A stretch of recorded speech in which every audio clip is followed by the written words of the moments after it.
recording, mic testing, 1, 2. Cool. Yeah, sounds good. Yes. Hello and welcome. This is another episode for the Playstyle podcast, and I have a very interesting guest with me. The interesting part is I don't know much about him, so I'll let him introduce first. After that, I'll tell you what the podcast is about. So, hello, Nikhil. Hey, Shan. Thank you for that succinct introduction. And thanks for having me. I've always been a gamer, and I've always wanted to involve myself in something gaming. So I guess that's why I started my career as a tech journalist. So I reviewed games for a living. I was reviewing games for PC World and Digit and Score and things like that. So that was in the early stages of, I guess, gaming journalism in India.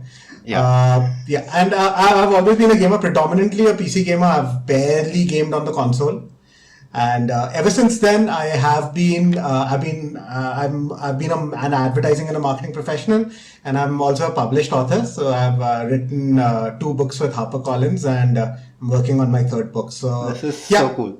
This is so cool. I have a published author on my podcast in my 3rd episode, so that's amazing. And actually, like, the way we spoke was I had put this message on Twitter that if someone wants to talk to me about games, please reach out, and he replied. So for people who haven't replied, go and reply so that we can talk. So this is the podcast where we talk about games. I usually like to talk about games generally with anyone, and it's a cool thing, I think, to talk about games with the people who don't make them. In my circle, it's usually everyone who makes games, so it's fun to know the perspective from people who are actually playing them, not making them, because it's very different the way we approach games. Because we are always thinking about, how do I make this, or why this works or doesn't. Very true. Yeah. And it's cool that you mentioned that you were a reviewer and a game journalist. So I would still like to know what would be your first memories of games and how did you get into this. We don't need to talk about the work aspect of it as much, but just about any games. Yeah. Sure. So, I think the first game, like a lot of kids who grew up in the middle class in the early 90s, in India, my first console was a Media Little Master console, which is one of those, pirated Nintendo. Oh yeah. I don't know which I Nintendo. Maybe was it a GameCube? No, it wasn't a GameCube equivalent. It was one of the 8-bit, whatever was the 8-bit console equivalent, right? So on that, I was playing a lot of games. I was playing like your regular stuff like Contra and your Super Mario Brothers. Tank, Russian Attack, I just Excite Bike, a lot of those things, right? I think, but my first serious memories of gaming are probably once I got my first PC. This would be like a Zenith Intel, like a Pentium 1 PC back in, I think, some 96 or something like that. And I think one of my first memories of gaming would be when I started playing Deus Ex. The Warren Spector game. So that was one of my first, seminal memories of gaming, like serious gaming at least. Yeah, of course. I mean, there was a lot of those early PC games that everyone got introduced to gaming as such. And over time, it has grown to a lot of different ways. So it's quite interesting. And like you mentioned, Deus Ex, was it the whole intricate storyline and the choice-based things that was really interesting, or just because you got this game? Oh, no. So at that point, obviously, I couldn't buy any games because there was very little option to go buy games legally. So you basically had to go once in a year, you go to Palika Bazaar in Delhi and pick up as many of those CDs as possible. Or you kind of go to a local net cafe and they'd kind of give you a CD. So Deus Ex was just one of those games that kind of I ran across. And what I loved about it was the way the story was told, not just through cutscenes or with 2 characters talking to each other, but through these little diary entries that you'd find, through, these journal entries, through these books, these PDAs or whatever you find across, and, it kind of built out the game world. So that was really fascinating. Yeah, that's interesting. And then it's also those choice-based elements that the game has, right? Where your Yes, story of changes, course. which is there. Yeah. And it And was probably one of the first games that taught you that every choice is important, because sometimes you just kind of make a choice because it's an FPS game, so you think that you'll just play through it, but then you realize that, oh, because I killed that person, now this person won't talk to me, or yeah, whatever. yeah. And talking about those old games, they have evolved over time to a lot of different things. So coming to present time, just give what are you currently playing, or what kind of games do you usually play? So just recently I started rereading a lot of H.P. Lovecraft. So he's this like 19th century, early 20th century horror writer, Yeah. based out of the United States. So he used to write a lot of stuff around cosmic horror. So like the Call of Cthulhu, the Shadow of Ah, Innsmouth, and yeah. things like that. Yes, I've heard Right? the names, So never read it, so I don't have a lot of context. so there's an entire genre of games that are called Lovecraftian games. Yes, I've heard So of the genre. I yeah, don't know what it is, so it would be great if you explain. sure. So I just started playing this. So I made a collection of about 6, 7 games, and I said that, you know what, let me, while I'm reading this book, I just want to play some Lovecraftian games. So there were some really like popular games. Like there was a game that came out I think 2, 3 years ago called The Sinking City by Frogwares. There's this game called The Call of Cthulhu by Nakon, I think. Then there are some relatively unknown games like Moons of Madness and Conarium. And there's of course these two really popular games. One is a game called Grim Dawn, which is like an ARPG, like a Diablo light, Yeah. kind of Okay. a Diablo like game. And there is a game called Darkest Dungeon. Yeah, Darkest Yes, Dungeon. I've heard of that. Like it So is yeah, quite popular. Yeah. so And yeah. yeah, and these are a lot more narrative based, like which I can assume you like more because obviously Yes. you like to write stories and you are a published author, so of course. And you do play only on PC or on a Yes, lot yes. of I other build my platforms? own PC and I play only on my PC. Oh, that's nice. But do you also like kind of go to other places, maybe consoles or maybe mobile phones, No, maybe other places? I've never owned a console, but yeah, I play on my phone. I play on my phone regularly. I mean, my phone thing is like when I have 15, 20 minutes to kill and I know that I don't want to play like a full-fledged PC game, I'll open like a Real Racing 3 or I don't know what's like a Stardew Valley. So that's on the Oh, phone now. So a little bit like you can just kind of spend 15, 20 minutes in it and do it. yeah, because that's what interesting part is with these different platforms is that your complete behavior on each platform as a player is different. When you look at your PC gaming habits, it would be completely different from Yeah, your mobile gaming habits. So that's why absolutely. I wanted to ask, like, what would be your mobile favorites as Yeah. such as well? So yeah, like I said, I've been playing these two games right now. Usually I stick on a mobile game for months on end because you end up playing only about 15, 20 minutes when you get the time. So it doesn't really bore you, so you just keep playing. Yeah, Uh, that is very cool. Like you stick on a mobile game for a longer time because there is a lot of times that you like enter a mobile game and there are players who like play for a short time and then exactly. let me check out the next one. So Exactly. you want to stick to one mobile game longer.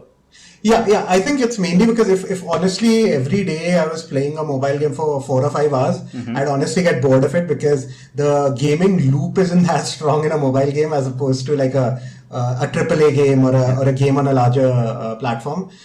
So I would honestly get bored, but as long as I'm playing like about 10, 15 minutes a day, Yeah. the loop is strong enough to kind of make me want to log in tomorrow again and kind of play for Yeah. another 10 minutes. Yeah, that's interesting because one of the strong things that mobile games have to uh, work on, like they have to make it stronger, is that the loop of getting the player back. Because and I think that works for the games you like Yeah. over there. And then now, if you compare that kind of your experience with your PC gaming experience, you come back to your PC game just because you like the story, or Yes. is So there I something think, else? yeah, so I think it's the experience overall.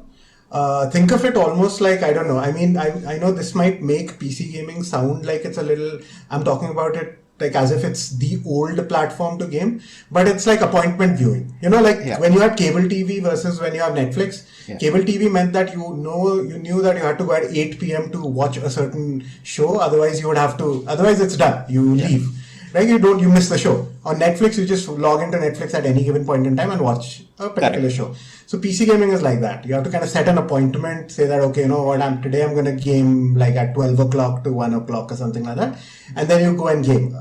As opposed to like a mobile game, you just kind of step in, step out whenever you have 15 minutes to kill. Yeah, and to make that time that you want to game for this time is also very important. Even PC or even consoles, like even when I play, I'm like, maybe I have an hour, so I might switch on my console or just whatever. So and that is the cool difference that these two platforms bring. And now, since there are so many different ways to engage in games, it's just you have a lot of options. And so now we just talk about the story-based games on PC or the kind of the racing or the Stardew Valley kind of games on your mobile.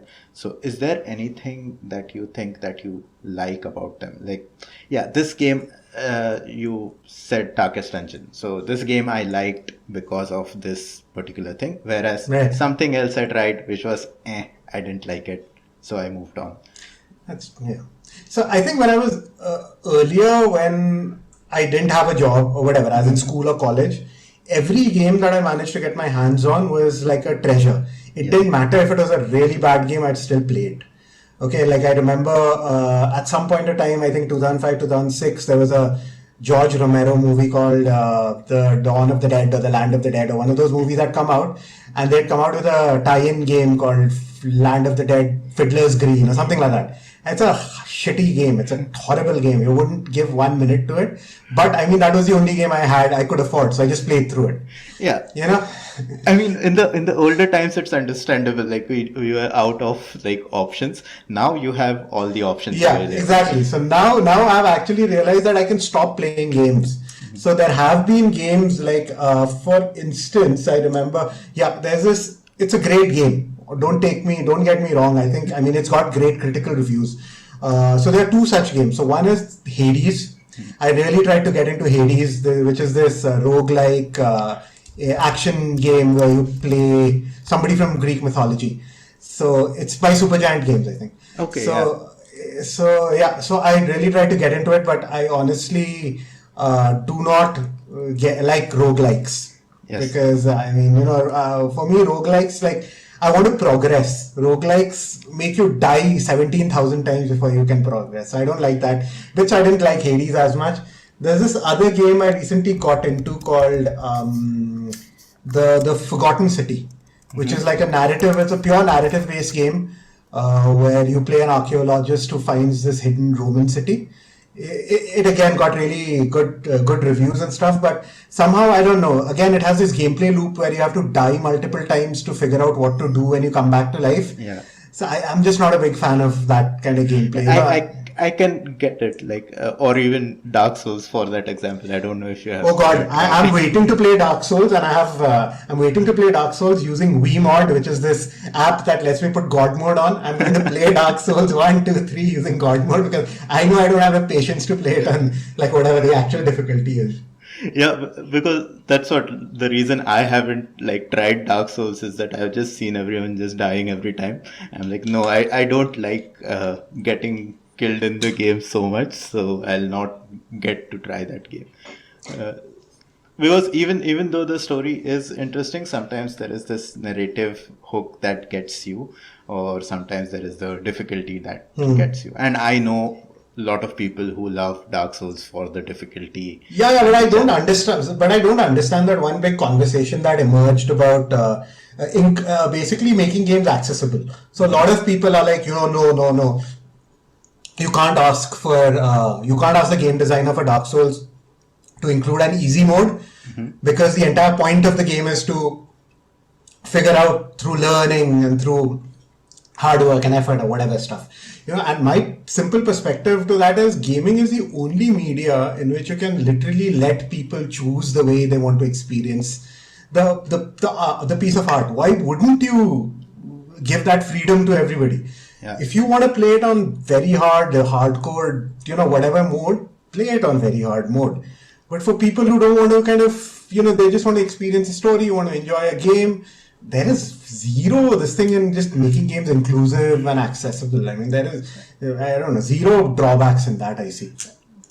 Yeah, in a way, I also agree. Like, if it was easier, I might have given it a shot and tried it.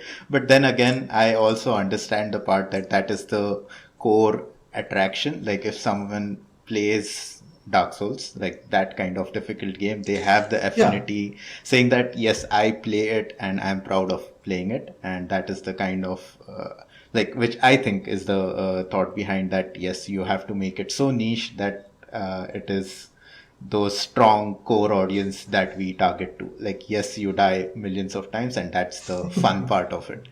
And I'm perfectly fine with that, just as long as nobody has an issue with me playing it in God mode and not dying once. Yeah, you're playing by yourself. You don't have to like compete with anyone. So that's fine. And yeah, it was a good segue into this topic also. Like, what I would have asked, like, what is it that you hate? Like, this difficulty is one thing, or maybe when it comes to difficulty on PC games, let's maybe on mobile games, is there something that you hate, that, oh no, I see this in the game, I'm not going to play it, I wish it wasn't there? So I think one is there are definite tropes or trends that emerge every, so like, for example, the survival craft trope, that trend emerged. So every other game was survival craft. You land, you wake up on a deserted island, you have to pick up logs and build houses. And so, I mean, when there are some games that do it well, like The Forest does it really well, The Lone Dark does it really well. But when you have every other game trying to do the same thing, especially if they, they're just doing it as an added feature, I don't get that. So I hate those games. I also think, I mean, I don't really like games which don't stick true to the narrative. Like, they start off telling a different type of story and they end up telling a different type of story because the gameplay demands it. Like, for example, there'll be games where the story is intentionally told in a way that is not, I guess, meant for a boss battle. But because boss battles are expected, you will put a boss battle. Yeah. So, when you are not true to your own narrative style, you kind of cop out. You're like, it's like a Hindi movie, गाना तो डालना ही है. Yeah. गाना नहीं डालेंगे तो public कैसे नाचेगी? It's like that. पर पूरा movie तो ऐसा नहीं लग रहा था कि गाना डालोगे. And that is a difficult part of, like, while making those games as well, because you have to like target the audience that likes it, and while keeping your story structure and your narration well, and especially when it comes to like the PC games and this longer term games, you have to have that consistency of story throughout, because you want story, you want the choices to affect your story, and then how it affects in a good way, bad way, because there are so many examples where like people have built up to a grand ending and they have been disappointed. Yeah, like, absolutely. Like Mass Effect comes to mind, but that's perfectly like a good point, that you need to, if you are having the narration as a hook, then that narration has to stick around and be consistent throughout.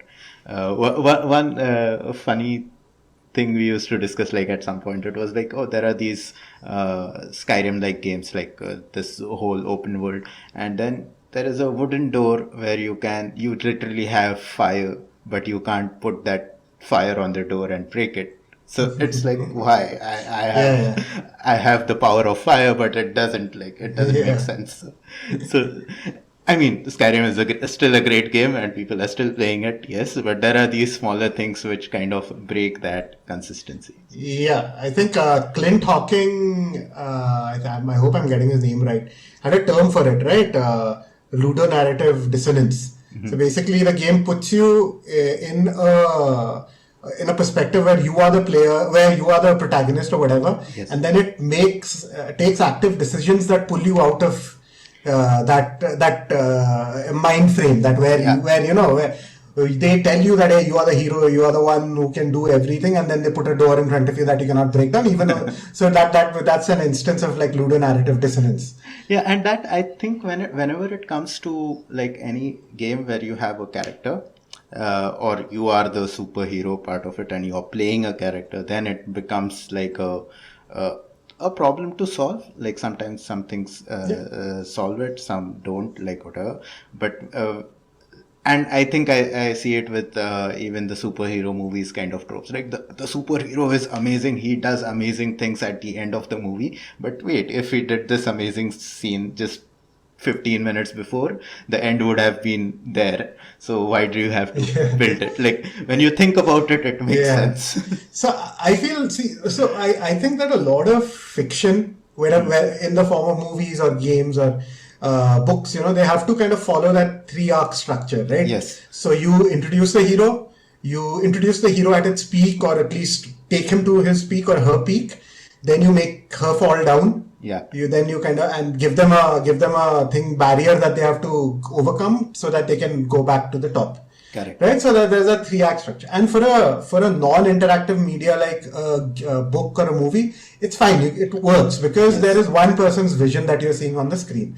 But when it comes to a game where you have not just the game designer's vision but also the player's vision of how he wants to or she wants to play the game, then it becomes a problem following that 3 act structure. Because you don't know at what point does the player see themselves as the hero.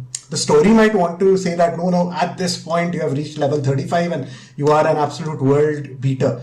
But maybe I reached level 35 after dying some 17,000 times and I still have picked the wrong sword, I've picked the wrong boots, so I may not feel like a hero, but the game wants to say that I'm a hero, so I'll not get the same kind of an effect. At that point, if you put like a boss in front of me who's incredibly difficult to beat, somebody who is the hero that the designer intended to be, they'll enjoy it. But for somebody who's just gispitke, they've reached that stage, they're not going to enjoy it. They're not going to get that catharsis that you get from a 3 act story.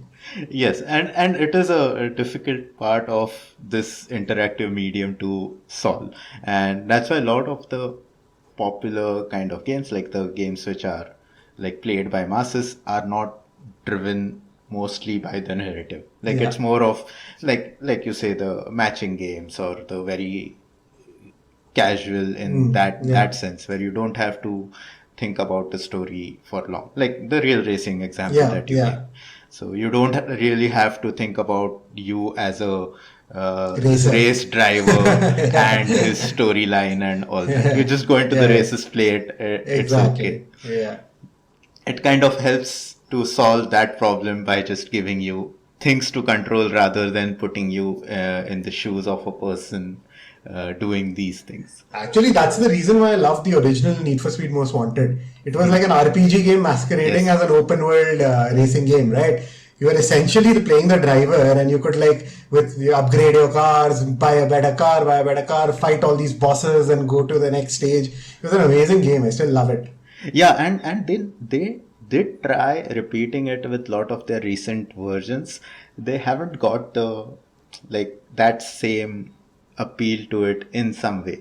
Because I was playing one of their recent Need for Speed versions. I forgot the name, maybe Payout or something. I think the last one, there was one called Undercover. I remember there was an Undercover, there was a reboot, Need for Speed. Yeah, there have been so many. The last one is called Heat, Need for Speed Heat. Yeah. And they have tried to get to that story structure or this build up of this is the story, someone is going behind your crew or whatever, and then you grow up. But maybe it doesn't hit the same way as the original Most Wanted did. I think that's literally the story of every Need for Speed game. You have a crew, you are at the top of a game, they throw you down, now you have to fight for your crew. It's the same story. And one thing, when I was playing this, one thing I thought was maybe the whole overall pop culture and the media. We have the Fast and Furious series, which takes this to the extreme, which has taken to I don't know how many parts there are. So that kind of story, that structure, like, oh, you are at the top, you go, then you group together with family and those kind of tropes. It has been so overdone that even with Need for Speed trying to get back to its roots, it will be very difficult for them Yeah. to do the same kind of appeal with the storyline. I think it raises a good point. Can you ever do a good story-driven racing game? I mean, I remember there was this series of games called Driver. I never played Yes, them. I have They were played quite- one of them. Yes. They were quite story-driven, I think. But can you ever do a story-driven racing game? I mean, that's something that I don't know. Ubisoft can do. You take a car up a tower and you have to jump off the tower to unlock waypoints and things like that. But maybe I don't know. Maybe it's a good thing to do. A story-driven racing game. Yeah, yeah. I mean, many have tried, many are still trying. So let's see. There have been some good examples in some parts, like Need for Speed being one, and whatever. And then, like, because it's interesting with a racing game or with something like an action game, like a lot of this is your experience with those cool moments, right? That you get. So. Is it those cool moments that are more cool? Like, I'm just randomly talking about this. This is not a question or anything. Like, is it those cool moments that are like, oh wow, let me play more? Or is it like how I get to that cool moment? Like, I decided on this, I decided on that. It was because of my decisions that I'm here. Understood. So I think that's a great way to actually pose. If you meet a non-gamer and somebody asks you, "Hey man, what's the difference between like an RPG and an FPS?" Yeah. That would be a great way to put it. One makes you feel like you're working towards something, and when you reach level 50 and you can like literally go back to the first area you came in and you can beat all the goblins and the demons and stuff, there's a sense of power you feel. Like when you're in Skyrim and you kind of go back to whatever was the first village and you can beat all the wolves outside it, right? An FPS like a Call of Duty, you remember it based on the moments. Like Call of Duty 1, Call of Duty Modern Warfare, you remember with the all gillied up mission in Pripyat, right? Yeah. You remember Call of Duty Modern Warfare 2 with the no Russian. Yeah, the very controversial level. The no Russian stage. Call of Duty 3, I don't remember much except for the fact that it was in Himachal Pradesh. There was like there was something in Himachal. Yeah, one of the recent ones. Entire stage in Himachal Pradesh. But there's a lot of like FPS games where I think you remember moments, and I think a lot of FPS gaming is built from those moments. Like the original Half-Life. If you remember, one of the initial monsters that you cannot beat with gunfire is this nail monster that kind of breaks through and just keeps tapping on the floor, and you have to basically go down every level and turn on rocket engines so that the rocket engine burns. That's a incredible moment that you still remember. It's like as fresh as as if you just played yesterday. So that's I think that's the one big difference between a lot of FPSs and a lot of RPGs. Like one is all about building you up, making you the journey. One is about those moments, like those rapid fire moments that hit you. Yeah, of course, and that's kind of the difference. On some people do like that whole build up towards this one big thing, like any RPG examples of, or even those World of Warcraft where you like level up for ages, like people are still playing for I don't know how many years, and it's still a thing that makes you. It's the aspirational value. Like for some people, the aspirational value is this cool moments. Let me get into the action really fast. Whereas this build up to that cool moments, and like for you, where I like. In all your examples, it's more about the narrative driven part of it. It's very interesting that you have that interest of building towards, like, I want to go through the story and find something as a peak. Rather than like a lot of times when I'm playing, like I would say, like, let me get into the action as fast as possible.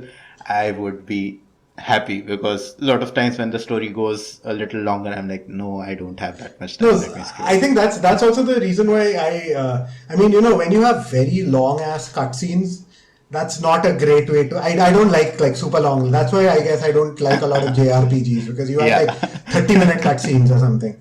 So but I like games where the story is told through the environment, like a Bioshock, a System Shock, in fact.